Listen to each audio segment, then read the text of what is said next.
setting, they were seen as old hags who were either drunk or incompetent or both. Mind you, medical procedures at the time were very basic and very gruesome.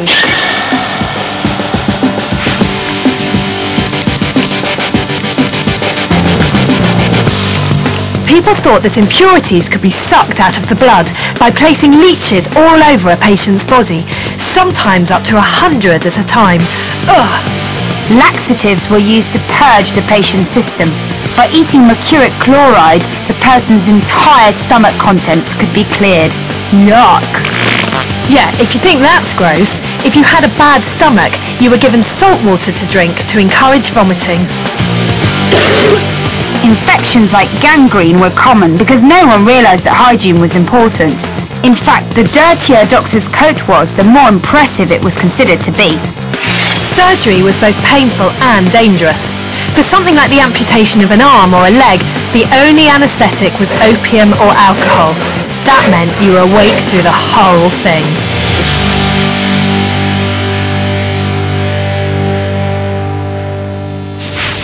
Despite her parents' opposition, Florence was determined to follow her dream.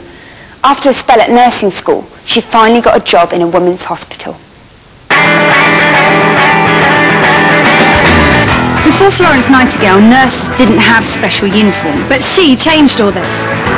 I think you need to put your corset on first. Imagine it was so hot for all those nurses. And as well as not being able to breathe in this corset, what a nightmare. Plus, it didn't seem particularly important to have a small waist while you were saving someone's life, No. did it? The most joyous bit, the bloomers. Brilliant. Again, you've got to make sure you've got the proper underwear, even when you're at war. I'm basically just in my underwear now. Fran, sorry, what is this for? Does that seem some sort of sleeve? Maybe it's a disposable sleeve. When you get your sleeve covered in blood while helping save a soldier, you can put a new one on. Oh, is it like to make your sleeve look puffy? We seem to have 4 different types of skirts. I can't see how that's practical for being a nurse. Well, I think we put them all on. It's quite hard to move in this outfit already. Put your second skirt on. The never-ending skirts. Not another one! Yeah, that's the over-under-skirt. I know Florence invented uniforms for nurses and everything, but I'm not sure she did a very good job. I can't bend over because I'm wearing a corset, and I'm wearing about 12 skirts. Well, it's not working. Maybe we should put it over your head. That's a good idea. Why didn't you think of that earlier? What's wrong with you? Oh, one more thing on the skirt. The apron's the one bit of this outfit that is kind of like nurses wear today. This looks a bit more like it. Oh, pretty but proper. And the finishing touch. Ah. You do look lovely. You do look like an angel.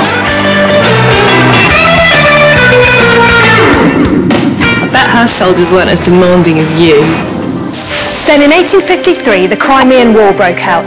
What happened was that Russia had occupied parts of Turkey, then known as the Ottoman Empire. The Turks weren't too happy about this, not surprisingly, so they declared war on Russia, supported by Britain and France. In 1853, the British government wrote a letter to Florence Nightingale, asking her to organise the nurses for the military hospitals in the Crimean War.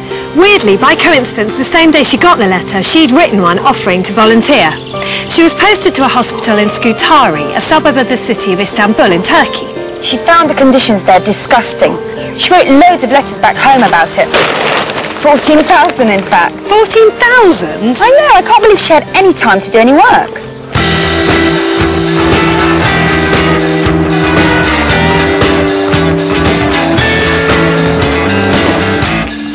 So here at the Florence Nightingale Museum in London, they've got some of her actual letters. Look at her funny spindly handwriting. Yeah, she did write a lot of letters. Like this one, which says, Sir, I am most truly obliged to you for having delivered all the little parcels for the friends of deceased patients. You see, that's basically a thank you letter. Yeah. And she wrote a lot of thank you letters, that's why she got a lot of things. Because she was very polite. Yeah, and then there's a bracelet. Yeah. A snakeskin bracelet given to her, which has her mother's and sister's hair in it. Is that normal? It's a bit creepy, but I understand that. She wanted to have something from home close to her. Would you like a bracelet with my hair in it? I don't think I would. There's also her actual lamp. That's the one that she amazing. used. Yeah, also look, it's all slightly burnt on the outside. It's a bit dangerous, made of paper. Yeah. With a live flame in it. I don't know, I don't think that was very safe in the hospital. Maybe she just carried it around with her and she always blew it out. She never sort of put it down anywhere. Yeah, just for decoration probably. No, it wasn't. Oh.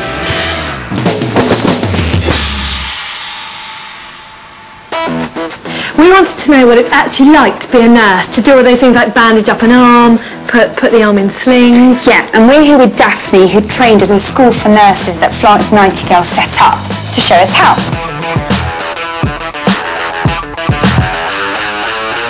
If you'd like to just have a seat and just pop your arm there, and I'll put this crepe bandage, which is a special material. It's sort of elasticated, and it'll feel more comfortable, I think you'll find, as I put it on. We started here, and then I'm going to go round twice, and then I'm going to come up over the wrist.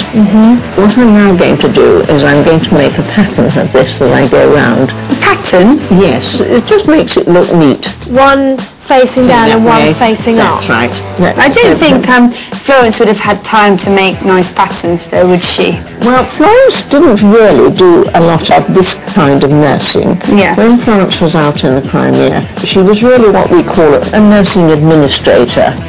She was instructing her nurses how to do things. Now, I'm going to put in a safety pin here, and what you need to do is make sure you get your fingers underneath, because you may prick yourself, but you're not going to prick the patient. Okay. And what I'm now going to do is to put it into a sling for you. Fun, I've never had a sling.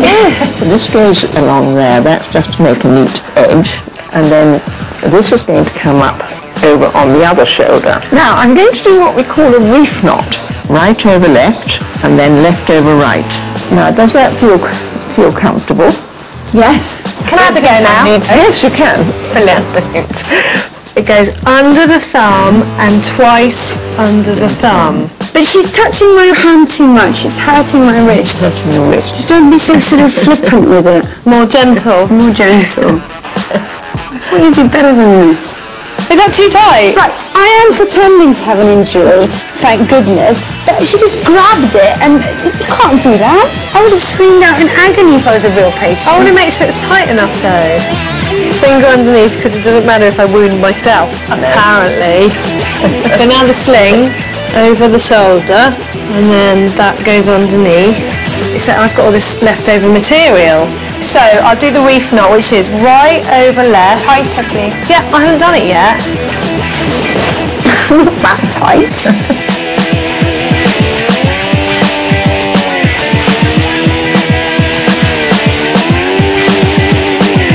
Do you think I've got the nurse's touch then? I don't think Fran has the nurse's touch. Well, I don't think you've got the patient's touch. It all takes practice.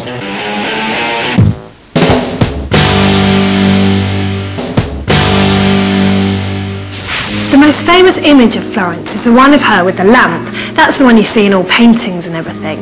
That's because she made herself the only one allowed on the wards at night time. That's why her patients gave her the nickname Lady of the Lamp.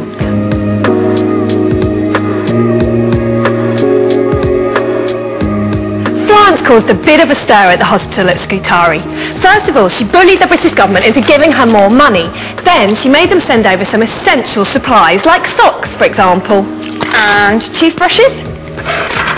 Some knives, some forks, all the things that we just take for granted. She also reorganised the kitchen so proper meals were served regularly, but not boring meals. Meals with fun things like raspberry jelly. Yum. Because jelly is a good way of preserving vitamins from fruit. Is that why when you're in hospital now you still get jelly sometimes? Yeah, I think it is. Look, I wish I'd eaten that. Gross. Ugh. The thing about Florence was she was just good at getting things done. So, for example, when she arrived in Scutari, there were 27,000 shirts just sitting there in boxes. That's a lot. I know. No one had bothered to open them because they hadn't done the paperwork. Florence just made her nurses force the boxes open, send the shirts out anyway to all the soldiers that desperately needed them. I feel like you'd do that. I would. I definitely would. It'll be fine. I'm here now. I'll help you. Quickly, make up a mattress for this man. There's some bedding and straw in the barn. And tell the kitchen to prepare some tea, hot soup and fruit jelly. This man will never pull through if you remain so undernourished. And I want this floor swept and scrubbed immediately. Quickly, ladies, quickly! We've no time to spare.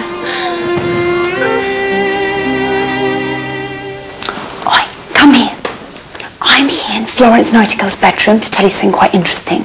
You know how Fran said that Florence Nightingale was the only famous nurse we could think of? Well, I found another. Her name was Mary Seacole. She was half Scottish, half Jamaican, and she was turned down to go and work in the Crimean War. But she went anyway, despite all the racial prejudice against her. She had a real talent for treating gunshot wounds and knife wounds on the battlefield, and she was one of the first people to use homeopathic remedies. That's amazing. I've even got a picture of her. Look, doesn't she have a kind face? What are you saying? Nothing. Nothing.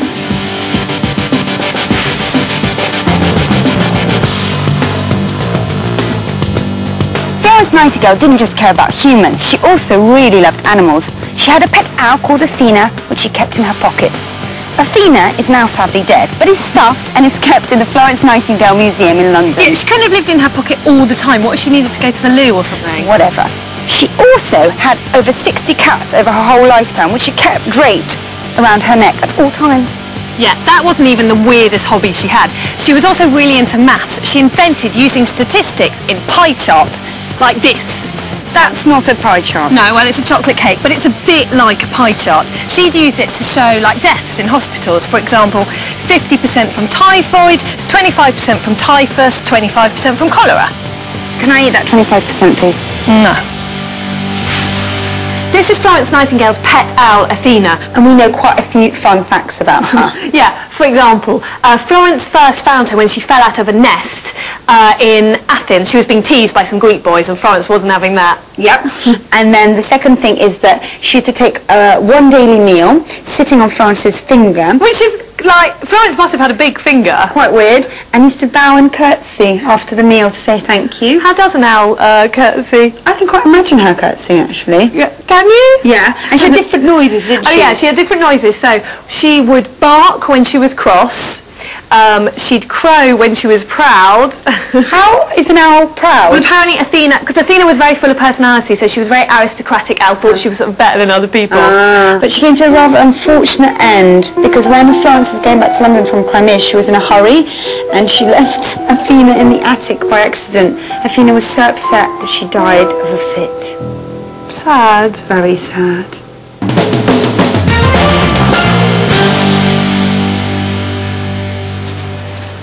Ben. Yes. Now, Florence Nightingale, she was this amazing nurse, but she was also a bit weird. Had all these pets, invented pie charts. What was she like? She was born into a very rich, privileged class, but she also saw the worthlessness of their lives, the lack of energy, and she wanted to help. It was almost religious duty to do charity, to help ill people. But as a nurse, like on the wards and stuff, what was she like? Well, she wasn't a motherly figure. You wouldn't want her mopping your brow or tucking you up in bed. She instilled confidence in people. She trained nurses. She was a great organiser. She would make other people do the work. So being bossy was basically her talent? She was very good at making other people do what she wanted. It was good to be famous just for being good at being bossy. Yes, I think people were slightly scared of her. I would be. I'd do what she said. But she wasn't as kind and in touch with the soldiers as Mary Seacole, was she? No, she was called the Angel of Mercy, but Mary Seacole was much more of the motherly figure who would do the hands-on care, like nurses would today, I think. I thought so. Did she actually get paid for any of this? No, it was, as I said, it was the duty of her life. She didn't do it for the money, but she wrote books, some of which are still in print, so she would have got money from that. And she came from quite a rich family, didn't she? Okay, cool. Thanks, then. We'll leave you to your books. Thank you. Okay. Bye. See you. Even though Florence made radical changes to Crimean hospitals, people still didn't know that being clean was part of being healthy, so patients were dying left, right and centre. In fact, during the war, 10 times more men died of infectious diseases like cholera and typhoid than died from wounds sustained in battle. This was not helped by the fact that the main hospital in Scutari was built above some broken sewers. Not surprisingly, when the sewers were finally fixed, the death rate dropped from 40% to just 2%. But all Florence's hard work made her so ill and tired that towards the end of the Crimean War, she had to be driven around the various hospitals lying down in this specially designed carriage. Doesn't look very comfortable, does it? Imagine her in there bumping around all day. Poor Flo.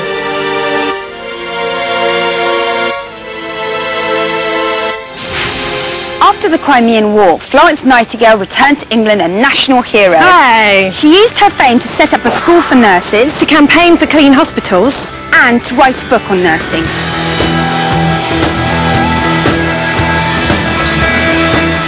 In 1860, Florence Nightingale founded a school for nursing. It still exists. It's based at St Thomas's Hospital in London. Which is where the Florence Nightingale Museum is, and we're here to have a look at a real outfit of a nurse at the time. A bit different to outfits today. What I never understand is why the aprons are always white. Why not black? White aprons get dirty straight away. Why not just have a black apron? But maybe if they were black, you wouldn't see the dirt, and then you wouldn't wash it that often. So it's hygienic to be able to see the dirt. Yeah, maybe. Otherwise I just wouldn't bother, like wearing the same socks for 10 days. Do you do that? No, I don't think so. But also, why do they have puffy sleeves? Because they were very concerned about fashion. Or maybe it's for hiding things in, like a bandage. No, I think it's for ventilation. Or- Got a bit sweaty. Oh, I bet it is for that. Very small waist. Tiny waist and tiny neck. Tiny waist and it quite uncomfortable when you're hot and flustered and dealing with lots of blood. I don't think that's very practical. Maybe it's to look pretty, because the soldiers wanted to see a pretty nurse. Yeah, I'm not sure Florence was that bothered about that. Yeah, probably not.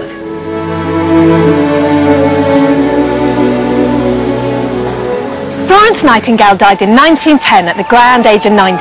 Her great achievement was to transform the whole idea of nursing. At a time when most women just got married and learnt embroidery, a normal girl from a normal family got off her bottom and actually did something for the world. She did a lot for hospitals in general, making sure they were clean, warm and well equipped, rather than just places where rats crawled across your face and wards smelt of poo. Can't believe you just said poo on telly. Well, they did! Okay, Florence Nightingale, go!